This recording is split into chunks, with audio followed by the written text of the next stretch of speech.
All right, guys, moving on. We're still talking Detroit Lions Madden ratings because also list came out was the top 10 tight ends in the video game. Yeah. And ranking within the top 5. Yes. My boy. Your boy. T.J. Hockenson. Big cock hawk. Big cock hawk. Look at him. You guys are way too excited to say 89 that. overall, T.J. Hockenson. He's got, let's see what, speed 83, acceleration 87, strength 90, agility 84, awareness 92. So solid. Other than that, though, it drops off a cliff after that. It goes Defund 67, James Mitchell 64, for the Lions. Garrett Griffin 62, Brock Wright 60, and Scott Daly 29. And the funny thing is Scott Daly is our long snapper. And he posted, he tweeted this. He quoted it and tweeted. He's like, "Damn, I guess playing tight end in high school doesn't do anything for the Madden guys." Why would they listen to his tight end? Give him a 29. That's terrible. Yeah, 29. That is rough. His speed is 67. So embarrassing. That's terrible. I'm gonna put him at tight end, see what he can do.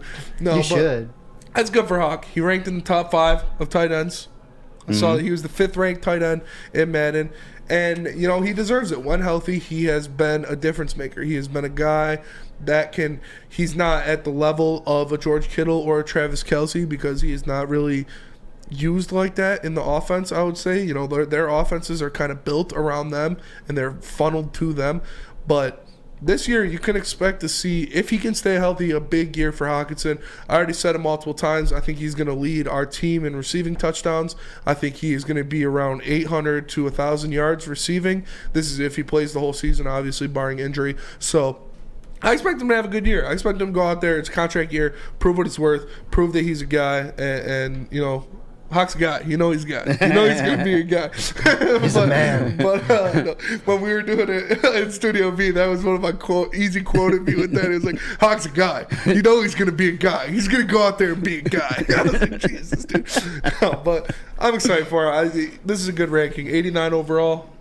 Yeah. I'm happy for him. 100%. I mean, I've been saying it since last year. You know, people started bringing up the discussion, do you bring Hawk back in his 5th-year option? And I've always felt it's a no-brainer. I think the guy's a top 10 tight end. Now, for sure. where you have him there, I think you can start spark a debate. But top 10 nonetheless, T.J. Hockenson fits the bill. He's a solid blocker. You know what I'm saying? He's an amazing receiver. And I think that's where his best assets are as a pass catcher. You look at how much pass catchers are getting paid in today's NFL. That's upwards of $25 million we've been seeing. You know what I'm saying? We're starting to hit like quarterback numbers at the wide receiver position. When you have a guy like T.J. Hockenson who can go out there and catch the ball for you, at that level, when healthy, you pay that guy. It's $12-15 million. That's nothing compared to like a $28 million wide receiver. Facts. And that's obviously it's based on the market, like what we saw with quarterbacks for a long time when we paid Stafford, and he was the highest paid quarterback in the NFL. Everybody's like, "Oh my God, Stafford isn't the best quarterback. Why are they paying him so much?" And then the next year, you get Matt Ryan, who's higher than him. You get Aaron Rodgers, who's higher than him. That's what happens. The price of a brick is going up with T.J. Hockenson. You see what happened with David Njoku. David Njoku went out there, and he got an annual contract that checks in. Yeah, it's backloaded, but it averages around $14-15 million a year. I think Hockenson and Njoku are pretty similar with their, injury history.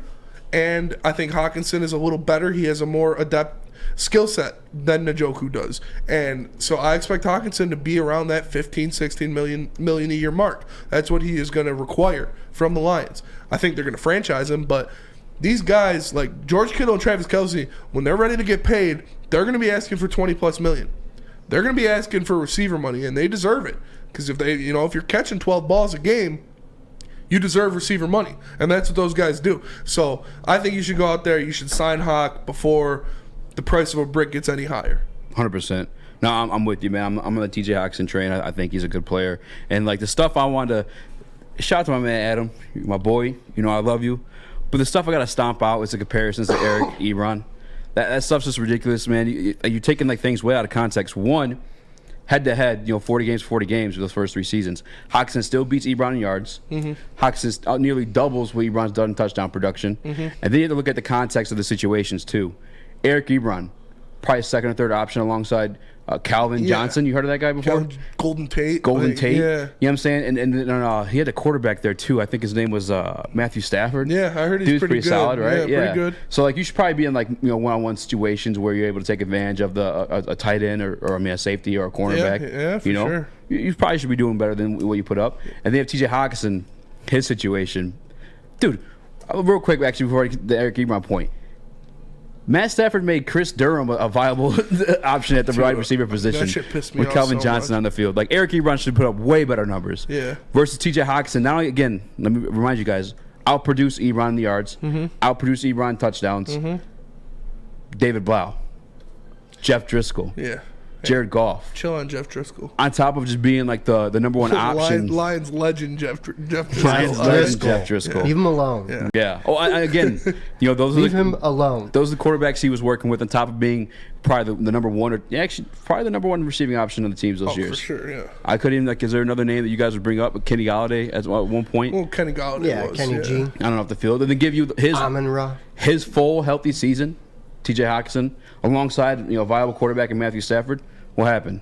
He went to the Pro Bowl. He's a Pro Bowler, yeah. You know what I'm saying? Like I think that context is always missing when we do that type of And comparison. he's a good blocker. Dude, yeah, he's a solid You're blocker. not going to pay 100%. for blocking tight end, but that's a plus when you have a guy that is a receiving weapon like he is if he can block. Like, look at George Kittle. Like, I'm not, but it's both Iowa guys, both the same kind of build, and they're both good receivers and can block. So when the time comes to open up the pocketbook, are you paying for him? yeah, I'd pay. Unless it's like What's a the ridiculous most you would amount. pay for him?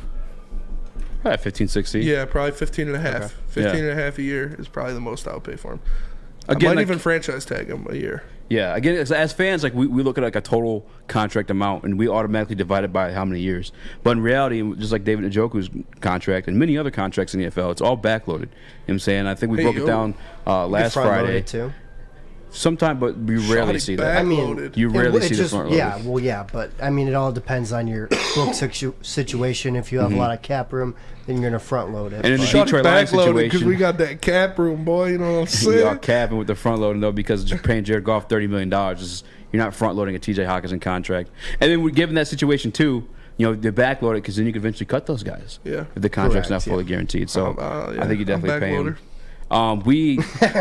We kind of did this. Maybe we'll make a whole topic tomorrow, but real quick, who would you rather pay, T.J. Hockenson or DeAndre Swift? Real quick, I'm going to say Hockenson because, I mean, I like Swift. I think he's a great player, but running backs are dispensable in the NFL. You see it every time. You see a running back come in, get a ton of carries, get worn out, and get cast aside, and they draft somebody in the 4th round, and he fills in and does what they do. It's, especially with this Lions offensive line, you saw them prove it last year that it doesn't matter who's running behind them. They can produce. You saw Craig Reynolds come in. You saw Jamar Jefferson come in. Excuse me. You saw Godwin Igwebuike come in, and these guys were still productive. And yes, DeAndre Swift is better than all of those guys, no doubt. He is a weapon, but both injury prone. Running back is, like I said, they're dispensable in the NFL. They're not somebody that you want to sign to a long-term contract. You hit that in the nose, Spencer. Yeah. No, because I mean, running backs injuries too. After age 26, there's no guarantees. We've seen a lot of guys fall off after that. So I would much rather play Hawk and feel a lot better about that than Swift. Facts. 100%. Give me some ganja.